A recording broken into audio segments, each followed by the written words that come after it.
नाहीये, त्याच्यासाठी सुपीक जमीन ही इथेच कशामुळे तरी तयार होऊ शकते, तो कट्टरतावाद इथे रुजायला इथली परिस्थिती कारणीभूत असते. कुठली परिस्थिती आहे ज्यामुळे कट्टरतावाद इथे रुजतोय? नक्कीच पंजाडी सरांनी जो आर्ग्युमेंट ठिकाणी ठेवला त्यालाच पुढे कंटिन्यू करतोय. मुळात 1993 बाबरी मस्जिद डिमॉलिशन त्या ठिकाणी झालं आणि तो कुठे आहे एक प्रकारे आकस करून त्यानंतर जंगली झालेले आपण त्या ठिकाणी पाहिलं. आणि आज घडीला बदललेली परिस्थिती तुम्ही लक्षात घ्या. आपण 2026 मध्ये आहोत आणि मुख्यतः पाकिस्तानला ब्लीडिंग इंडिया थ्रू 1000 कट्स, भारताला परेशान करायचंय, भारताला ब्लीड करायचंय म्हणून वेळोवेळी दहशतवादाचा वापर त्या ठिकाणी करतोय. पण 2026 परिस्थिती बदललेली आहे. कशा प्रकारे बदललेली आहे? एक महत्वाचा घटक म्हणजे जम्मू काश्मीर मध्ये जे आहे ज्याला आपण अँटी इन्फिल्ट्रेशन ग्रीड म्हणतो, म्हणजे पाकिस्तान मधून दहशतवादी सीमा पार करून त्या ठिकाणी येत होते. एक प्रकारे आहे तिथे स्मार्ट फेन्सिंग केल्यामुळे, त्या टेक्नॉलॉजीचा वापर केल्यामुळे त्याही जो आहे एक प्रकारे आडकाठी त्या ठिकाणी असलेली आहे. म्हणून दहशतवादी सुद्धा जे आहे वापर करून आणि त्याहून महत्वाचं अशा प्रकारे की हुकलेले अशा प्रकारचे जे प्राणी आहेत, सो कॉल्ड रॅडिकलाइज्ड माइंड्स आहेत, अशा प्रकारच्या तरुणांना टार्गेट करण्याचा प्रयत्न करतात. खरं हे नवीन वाटत नाही. म्हणजे रामायण तर त्यासाठी बिभीषण होता. माझ्या मते पहलगाम दहशतवादी हल्ला झाला तर त्याला सुद्धा जे आहे जम्मू काश्मीर सपोर्ट करणारे अशा काही स्थानिक नागरिक होते, म्हणूनच पहलगामवर दहशतवादी हल्ला होऊ शकला. प्रकारे जर मुंबईत सुद्धा अशा प्रकारच्या घटना आपल्या समोर त्या ठिकाणी येत आहेत, याचा सरळ अर्थ आहे अजून सुद्धा फक्त मुंबईमध्येच नाही, भारतामध्ये स्लीपर सेल्स या अजूनही त्या ठिकाणी आहेत लोन वुल्फ अटॅक करण्यासाठी. Your AI be able to work through the night to sleep. Reminders, no alarms, no one sitting at a laptop. It just runs. Cloud Code launched a feature. तरुण आहेत सुद्धा त्या ठिकाणी आहेत आणि मग ही अशा प्रकारची परिस्थिती असताना त्याच्या मनामध्ये जो एक प्रकारचा आता पॉइंट त्या ठिकाणी केलं की इकॉनॉमी, माझ्या मते आर्थिक कारण हे फक्त 144 कोटी जनता आम्ही आहोत, आमच्याकडे विविधता त्या ठिकाणी त्याच्यात आहे, त्याच्या सोबतीला बेरोजगारी मोठ्या प्रमाणामध्ये त्याच्यात आहे. मग या सोबतीला तुझं राजकारण त्या ठिकाणी तो भाग असेल, सामाजिक स्थिती असेल आणि मग बाहेर सपोर्ट करणारे लॉजिस्टिक, त्याचबरोबर पैसा सपोर्ट करणारे असे जर पाकिस्तान घटक असतील तर अशा प्रकारचं पोषक वातावरण हे खूप महत्त्वाचं तुम्ही सांगितलंय. इथली सामाजिक राजकीय परिस्थिती अशा घटनांना कितपत खतपाणी घालते. मी गोपाल तिवारींकडे हा मुद्दा घेऊन येते. गोपाल तिवारी, इथली सामाजिक राजकीय परिस्थिती अशा गोष्टींना आमंत्रण देते की त्यांनी ही घटना घडण्यापूर्वी हे आपण घ्यायला पाहिजे होतं, पण इथे दोन्ही बाजू हा जो प्रचार सोशल 9 से 5 रहे हो, पर उसके बाद पैसिव इनकम के लिए बहुत सारे करून काहीही करून या देशामध्ये धार्मिक ध्रुवीकरण किती तीव्र करतात भावनिक दृष्ट्या हे पाहणारी जी काही एक क्लुप्तीखोर जमात किंवा क्लुप्तीखोर लोक आहेत ते कुठल्या धर्माचे किंवा कुठल्या एखाद्या जाती पंथाचे नाहीत, हे मी स्पष्ट करतो. ते लोक पेरलेले एजंट आहे, त्यांच्या या कामासाठीच त्यांना नेमलेलं आहे. मग त्यांना तुम्ही स्लीपर सेल म्हणा की अजून कुठले काही म्हणा, अनेक स्लीपर सेल तर तुम्हाला दुसऱ्या बाजूला पण सापडतात. तुम्ही प्रदीप कुरुलकरांचं उदाहरण बघा की सायंटिस्ट हे पाकिस्तानला मदत करणारे लोक आहेत. माझ्यासाठी सुरक्षा यंत्रणा सांभाळणं आणि सामाजिक सलोखा जोपासणं हे काँग्रेस असो की बीजेपी असो, तुम्ही सत्तेत आहात हे तुमचं काम आहे.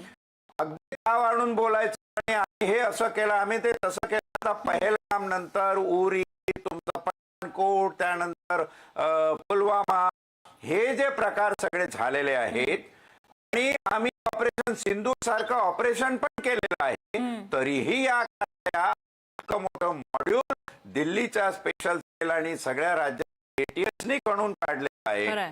याचा अर्थ असा आहे की या कारवाया अजून थांबलेल्या नाहीत. आणि आपल्या याच्या बाह्य सुरक्षा महत्वाचा मुद्दा बाजूला ठेवून आपल्याला अंतर्गत सुरक्षेवर जास्त लक्ष देणं महत्वाचं आहे. अंतर्गत सुरक्षा ही का धोक्यात आहे? कोण आहे भेदी लंका ढाळे ते तुम्ही कधी उकरून काढणार?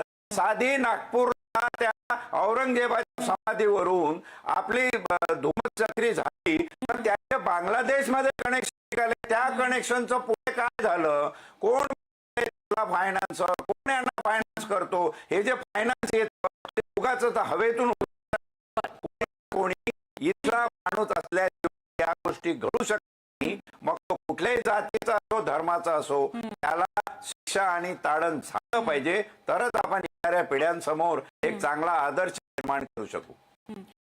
मला भगे सरांना तो प्रश्न विचारता, हाच प्रश्नाचं एक्सटेन्शन आहे. एकीकडे आपण जर म्हटलं की गरीबनगरच्या घटनेचा सोशल मीडियामध्ये उदो झालेला आहे, तसाच उदो इतर अनेक गोष्टींचा होतोय, पलीकडच्या बाजूच्या गोष्टींचा होतो. जर आपण मीरा रोडचं उदाहरण घेतलं तर एक अतिशय उच्च शिक्षित परदेशात शिकून आलेला तरुण सुरक्षा, तू हिंदू आहेस का, हो उत्तर आल्यानंतर त्याला चाकूने धरून बोचक.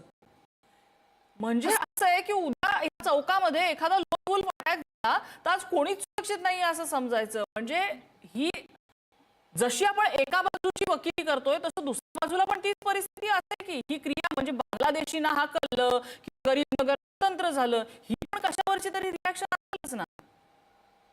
नक्कीच नम्रताजी, आपल्याला या मोडस ऑपरेंडी समजून घ्यायला लागेल.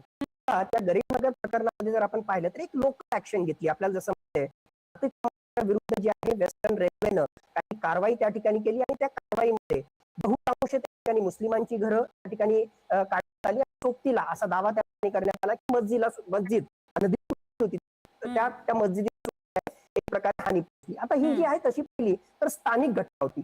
या स्थानिक घटनेचे आहे डिजिटल अँप्लिफिकेशन झालं. हा अत्यंत महत्वाचा मुद्दा आहे. टेक्नॉलॉजीच्या माध्यमातून काही मिनिटांमध्ये काही तासांमध्ये याचं डिजिटल अँप्लिफिकेशन झालं. व्हॉट्सअपच्या माध्यमातून, टेलिग्रामच्या माध्यमातून आणि बाकी डिजिटल मीडियाच्या माध्यमातून जे आहे हे त्या ठिकाणी पसरवलं गेलं.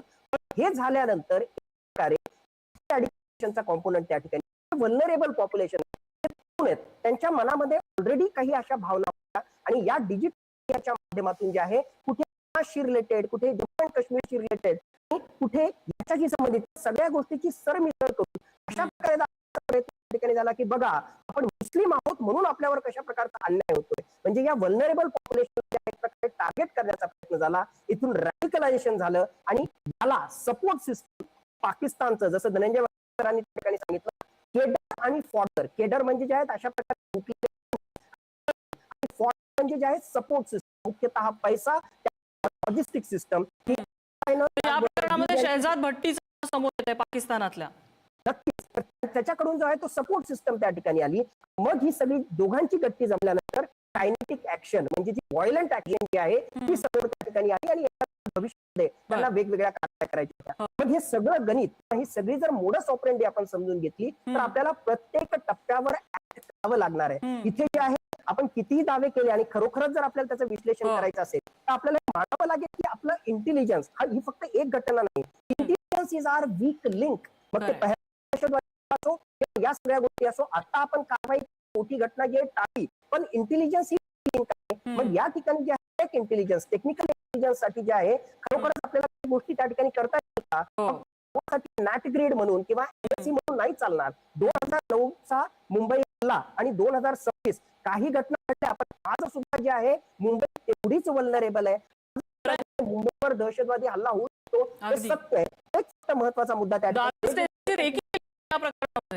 ऍब्सोल्युटली वेगवेगळे रेमेडियल मेजर्स आहे. फक्त एक महत्वाचा मुद्दा आणि एक मुद्दा केरळ सरकारनं जे आहे त्यांच्याकडे सुद्धा प्रो आयसिसला सपोर्ट करणारे जे तरुण होते, जे तरुण होते, तर त्यांची संबंधित ऑपरेशन पिजन राबवलं. मग पिजन जे पोटेन्शियल रॅडिकलायझेशन होते तरुण आहेत त्यावर अगोदर पासूनच इंटेलिजन्स डिपार्टमेंटनं केरळ पोलीस नजर त्या ठिकाणी ठेवली आणि 350हून जास्त तरुण हे असे वाहवत जाण्याच्या अगोदरच त्यांना टॅप करण्यामध्ये, मी म्हणेल की एक प्रकारे दहशतवादी म्हणून कन्व्हिन्स होण्यामध्ये जे आहे त्यांना प्रिव्हेंट करण्यामध्ये, अवॉइड असं काहीतरी ऑपरेशन आपल्याकडे राबवलं गेलं पाहिजे. अगदी खूप महत्वाची बाब तुम्ही सांगितलेली. आपल्याला शेवटच्या 2 प्रतिक्रिया घ्यायच्यात. गोपाल तिवारीजी, मगाशी तुम्ही ह्या सरकारकडे बोट दाखवलं. अशा प्रकारे हायब्रिड दहशतवाद, स्लीपर सेल्स हे फक्त या सरकारच्या काळ होता अशातला भाग नाही. ते तर तुम्ही सांगितलं की बाबरी पासून होता तेव्हा तुमचं सरकार होतं. त्यामुळे सरकारकडे बोट दाखवण्याचा पॉइंट नाहीये ना.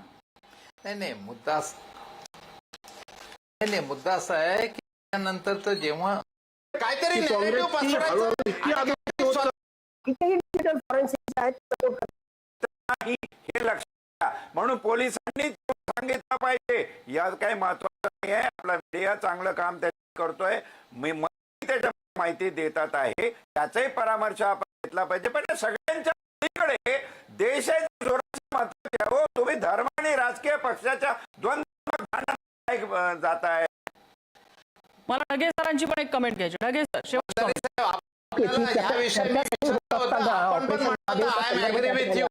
ऑपरेशन माहित